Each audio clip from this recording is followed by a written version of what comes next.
1001가지 성경 이야기 계속하겠습니다. 미국 지도에 나타난 성경, The Bible on America's Map. 미국의 모든 주마다 성경에 나오는 이름을 딴 마을, 강 지역들이 많다. 이들 중에 익히 알려진 성경의 이름들은 베델, 베텔, 야곱이 돌베개를 베고 자다가 사닥다리 위에 계신 하나님을 만난 곳이죠. 살렘, 세일럼, 예루살렘 할 때 그 살렘입니다. 베들레헴, 베틀리엄, 펜실베니아에 가면 있고요. 아덴, 에센스, 그리스의 수도 아텐이 미국에도 이름이 있고요. 심지어 도쿄도 있습니다. 바벨론도 미국에 있고.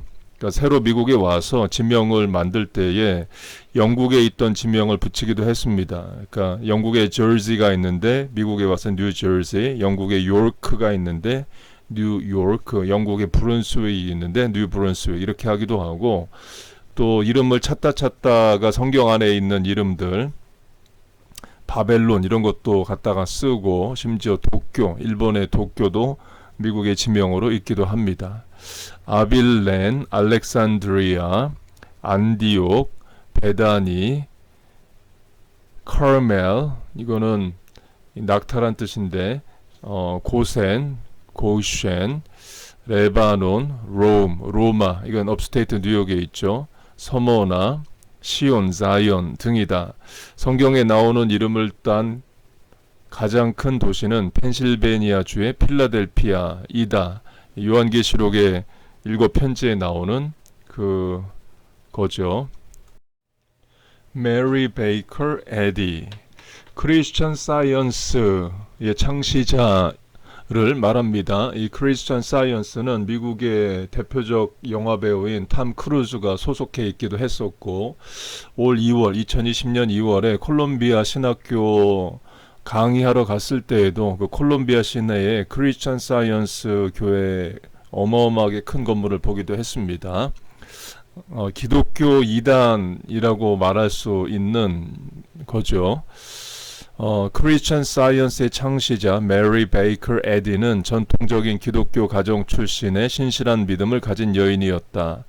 그녀에게는 많은 질병이 있었는데 심령치료사인 파이네스 퀸비, QUIMBY에 의해서 최면술로 마침내 치유되었다. 그녀는 퀸비주의, QUIMBY, ISM과 자신의 기독교에 대한 지식을 섞어서 영적 치유과학, Divine Science of Healing을 개발했다.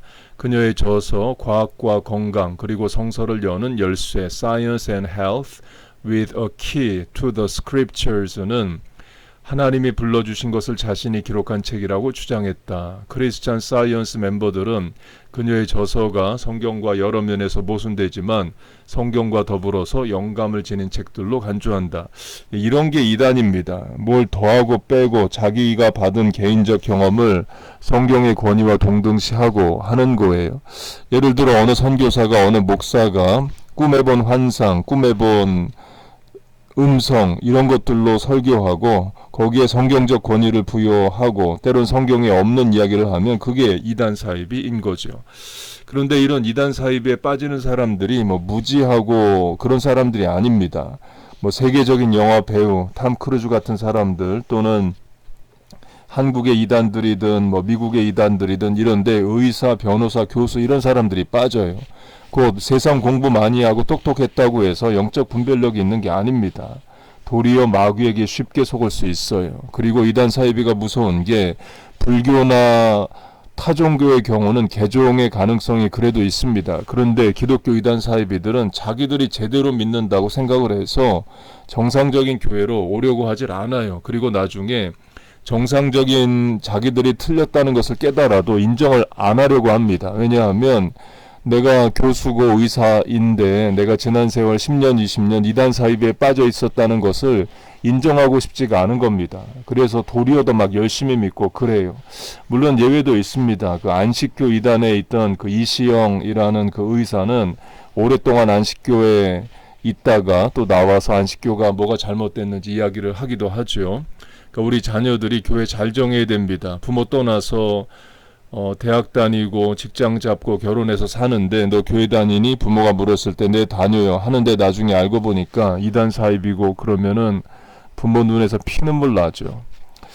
네, 그런 일 없도록 우리 하나님께서 우리 자녀들 붙잡아 주시기를 기도하고 축복합니다. D.L. 무디. 한때 신발 판매원이었던 무디는 안수를 받은 적은 없지만 미국의 가장 유명한 복음주의자들 중 한 사람으로 영국에까지 가서 복음을 전했다. 그러니까 하나님이 약한 자를 쓰시는 거죠. 약하면 무조건 쓰신다는 아닙니다. 약해도 쓰신다는 것을 말합니다. 하나님의 가능성을 말하고요. 이 무디는 많이 공부를 못했습니다. 그래서 메소포타미아라는 그 오음절 영어를 이름절로 했대요. 그러니까 메소포타미아를 한 번에 발음했다는 건데, 하여튼 그렇게 이제 영어 발음도 정확치 않았답니다. 그래서 영국의 유명한 대학에 가서 설교를 했을 때 교만한 영국의 대학생들이 설교하면서 몇 번 문법이 틀렸다, 영어 발음이 틀렸다를 지적했답니다. 그러자 무디가 이렇게 이야기를 했대요. 나는 완벽하지 않은 문법, 완벽하지 않은 영어 발음으로도 수많은 심령을 예수님께로 돌리고 전도하는데 당신들은 공부 많이 하고 정확한 영어 문법 발음하면서 얼마나 많은 생명을 살렸느냐, 그렇게 말을 했답니다. 그는 아이라 생키, SANKY라는 음악 사역자의 도움으로 단순하고 진솔한 설교로 수백만 사람들을 기독교로 개종시켰다. 음악의 힘을 안 거죠. 그래서 먼저 인도자가 찬양을 하고 사람들 찬송에서 마음문 열고 무디가 설교하고 회심을 촉구하고 또 찬송하고 이런 일을 했습니다. 빌리 그레암 목사님도 같은 패턴을 씁니다. 찬양팀을 사용해서 먼저 찬양하고 또 설교하고 찬송하고 이렇게 해요. 사실 예배도 그렇게 드리죠. 찬송하고 기도하고 그렇게 합니다. 찬양에 힘이 있고 말씀에 힘이 있어요. 그는 당시 자유주의자들과 보수주의자들이 성경 해석을 놓고 심하게 벌였던 논쟁을 정리하기도 했다. 무디는 자선 사업에도 관여했는데 자신의 고향 시카고에서 주로 활약을 했다. 그러니까 시카고에 유명한 전도자들이 많습니다. 그러니까 D.L. 무디도 시카고에서 일을 했고, 그 빌리 그레암 목사님도 시카고에서 일을 많이 했고, 빌리 그레암 센터가 시카고에 있는 위튼 칼리지에 지금도 있죠. 그리고 이제 처음에 무디가 예수를 믿고 교회에 가서 교회학교 교사를 하고 싶다고 했대요. 그랬더니 시카고의 교회가 무디가 학문이 짧고 배움이 적은 것 때문에 반 아이들을 안 줬답니다. 그래서 그 대신에 그러면 본인이 전도를 해오면 반을 자기가 전도해서 교회학교 반을 만들라는 거예요. 무디 그렇게 합니다. 그래서 무디가 전도해서 아이들을 데리고 온 반이 교회에서 가장 큰 반이 될 정도로 그렇게 됐대요. 하나님이 쓰시는 사람이고 노력하는 사람인 거죠. 그는 시카고 복음주의 사회, The Chicago Evangelization Society를 창설했는데 후에 무디 성경학교, The Moody Bible Institute로 알려졌으며 무디 잡지, 무디 매거진을 발간하고 있다. 그러니까 저도 미국 유학 올 때 생각했던 학교 중 하나에 이제 무디 바이블 인스티튜트가 있습니다. 이 무디 바이블 성경 학교는 그 미국 대학원 과정의 신학 그 MDB하고는 조금 커리큘럼 과목이 다른 것이, 그러니까 미국 신학교는 신학을 가르칩니다. 그런데 이제 무디 성경학교는 성경을 가르쳐요.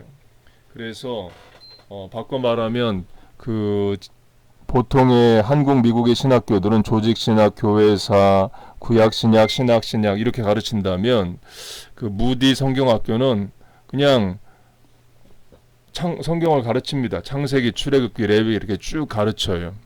물론 가르치는데 신학이 필요합니다. 그 신학이 없으면 자의적 해석이 되고 시대에 따라 휘둘리게 돼요. 이 무디는 성경이 영감을 받아 쓰여졌다는 것을 믿는다. 성경이 내게 영감을 주기 때문이라고 말했다. 그러니까 인스피레이션을 말하는 겁니다. 이 무디의 영향에 의해서 또 수많은 선교사들이 세계로 나갑니다. 그 중에 하나가 언더우드 아펜젤러이에요. 하여튼 무디 훌륭한 분입니다. C.L. 스코필드. 스코필드 학습 성경은 1909년부터 발행되었으며 여전히 다양한 증보판으로 발행되고 있다. 스코필드는 남부 연합군의 퇴역 군인으로 변호사였는데 목회자로 변신하여 무디와 함께 일을 했다. 스코필드는 미국과 해외에 성경 학술 대회를 조직했는데 그를 유명하게 해준 것은 스코필드 관주 성경, 스코필드 레퍼런스 바이블이다. 이 성경은 주석들은 천계법 사상, 디스펜세이셔널리즘, 우주의 역사를 7단계로 나누는 사상을 반영하고 있다.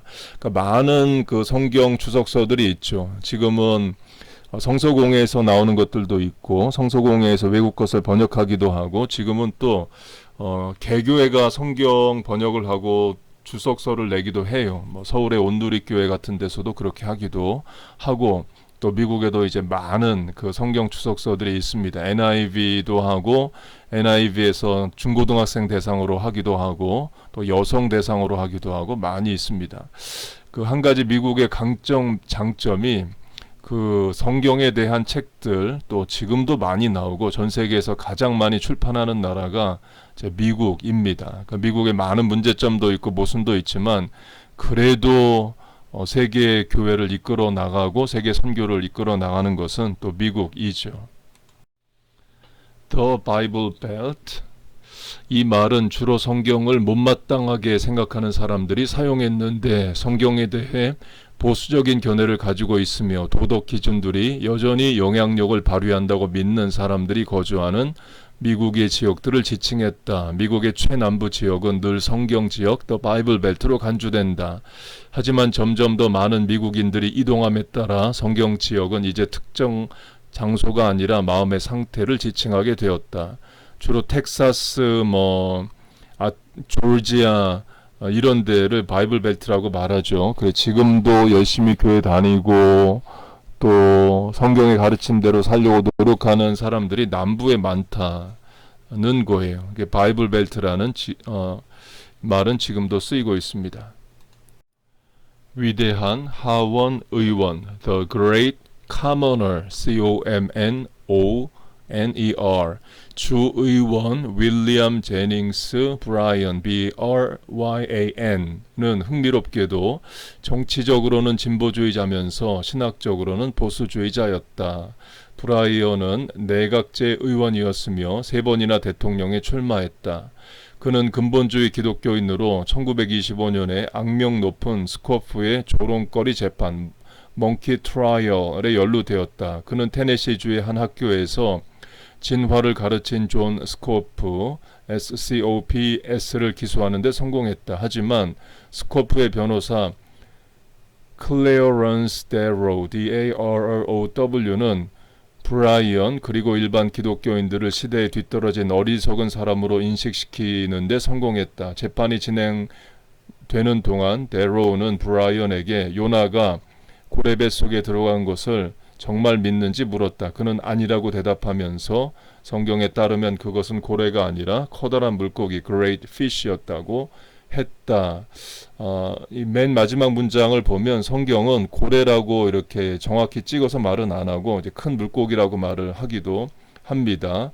그리고 이 몽키 트라이얼 그 원숭이 재판은 뭐냐면 테네시주도 미국 남부죠. 바이블 벨트에 들어가는데 테네시주의 한 학교에서 존 스코프라는 사람이 1925년에 그 진화론을 가르칩니다. 그때까지만 해도 미국은 진화론이 학교 수업 과정에 정식으로 들어가 있질 않았어요. 그러니까 생물 선생님이 자기 가르치고 싶은 대로 막 가르치는 겁니다. 그래서 진화론을 가르쳤다는 이유로 재판을 받게 됩니다. 그러나 그게 도리어 진화론 교육을 미국에 열어주는 계기가 됩니다. 그러니까 진화론의 문제점은 하나님의 창조를 대적하게 되죠. 어린 학생들을 하나님으로부터 떠나게 만들고 성경 말씀을 우습게 만듭니다. 진화론은 우연에서 시작됩니다. chance, by chance, coincidence에서 시작을 하기 때문에 목적이 없어요. 우연에서 시작한 변이, 뮤테이션, 진화니까 목적이란 게 없습니다. 그럼 사람은 왜 만들어졌냐? 아메바와 같은 단순 세포에서 오랜 세월의 진화 과정을 거쳐서 원숭이를 통해 사람이 되었다는 겁니다. 목적이 없는 거죠. 왜 사는지를 부여하는 자가 없는 겁니다. 그러나 창조론은 만드신 분이 계시기 때문에 그 만드신 분이 목적까지도 부여하십니다. 제가 지금 마이크 앞에서 읽고 있는데요. 마이크는 마이크를 만든 사람이 목적을 부여합니다. 음을 증폭시켜서 멀리까지 보낸다 이에요. 예, 군대 용어인 수류탄으로 하면 그 그리네이드 수류탄도 사용법이 두 가지입니다. 뇌관을 폭발시켜서 공중에서 폭파하여 많은 파편을 적군의 몸에 박아 살상케 한다가 그 수류탄의 목적이죠. 그런데 그 목적을 모르면 수류탄을 야구공처럼 쓰는 겁니다. 쇳덩어리이기 때문에 그걸 던져서 적군의 머리에 맞춘다든지 눈에 맞추면 전투 능력을 상실케 할 수 있습니다. 그런데 그렇게 쓰라고 있는 게 아니죠. 뇌관을 폭파시켜서 공중 폭발시키라고 쓰는 데 있는 거예요. 그래서 진화론 교육 정말 무섭습니다. 우리 성도의 자녀들도 학교에 가서 공부하면서 설마 학교가 틀린 건 가르칠까? 과학과 성경적 진리는 다른 거야. 우린 과학시대에 살고 있어. 이렇게 말하면서 교회 와서는 하나님을 믿지만 성경의 기적들과 하나님의 역사들에 대해서는 믿음이 떨어지는 그런 일들이 일어납니다. 이게 다 진화론의 영향 때문이죠. 그래서 우리가 교회가 더 잘 가르쳐야 되고 하나님이 우리 자녀들에게 믿음을 주셔야 됩니다. Little Jerusalem. 미국인들은 해외에 나가지 않고도 성지를 볼 수 있다. 알라바마주의 쿨만, CULLMAN 근방에 있는 아베 마리아 동굴, 예루살렘, 베들레헴 그리고 나사렛에 있는 유적들의 작은 모형들이 있다. 카톨릭 수도사들이 모형을 만들었는데 돌에서부터 조개 껍질, 구슬, 콜드크림 병까지 다양한 것들을 이용을 했다. 그 플로리다 마이애미에 가면 그 성경 박물관이 있습니다. 그리고 펜실베니아주에 가면 성막 모형, 메노나이트 센터에서 운영하는 성막을 줄여가지고 모형으로 만든 그런 것들이 있어요. 그러니까 역시 미국의 그런 기독교 문화와 정신이 있기 때문에 기독교의 성경이 나오는 것들을 이제 모형으로 만들어서 그 전시하고 하는 데가 있습니다. 또 미국 중부에 그 노아방주를 실물 크기로 만들었다는 데도 있습니다. 거기 가보지는 못했고요. 그렇게 이제 성경의 지명들 또 역사들을 가시화해서 교육화하려는 노력이 미국에 있습니다.